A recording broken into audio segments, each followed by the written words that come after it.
حبايبي عاملين ايه؟ يا رب تكونوا بخير. يلا بينا نكمل حكاية إبليس وربنا عمل معاه ايه. تعالوا أما أقول لكم على حاجة. احنا قلنا الحلقة اللي فاتت إن ربنا سبحان الله وتعالى رقى إبليس وخلاه، لأنه كان أعبد العابدين وكان مخلص جدا قبل طبعا ما يرفض إن هو يسجد لآدم. ربنا رقاه وخلاه من منزلة الملائكة. طيب لما ربنا سبحان الله وتعالى كان طبعا عارف اللي جواه، وعارف انه هيرفض ان هو يسجد لآدم، وربنا كان عارف الكبر اللي كان جواه، ليه ربنا رقاه وليه خلاه في منزلة الملائكة؟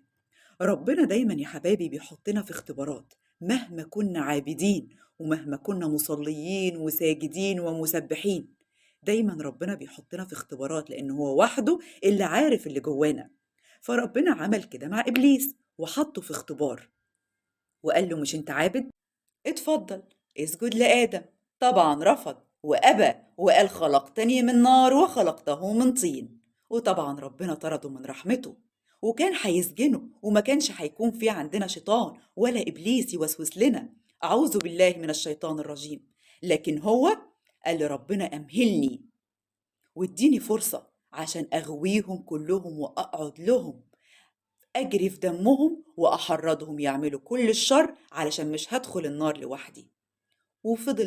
فضل الشيطان موجود في الدنيا، وأول حد وسوس له كان مين؟ سيدنا آدم وستنا حواء. ويا ترى لما وسوس لهم بقى قال لهم إيه؟ وهل هم سمعوا كلامه ولا ما سمعوش كلامه؟ ولا هم نزلوا على الأرض ولا فضلوا عايشين في الجنة؟ ده اللي هنعرفه الحلقة الجاية إن شاء الله. ما تنسوش تفعلوا زر الجرس عشان يوصل لكم كل قصة جديدة، ونكمل باقي قصة سيدنا آدم والشيطان الرجيم. دايما تقولوا أعوذ بالله من الشيطان الرجيم، اوعوا تسمعوا كلامه أبدا عشان ده وحش.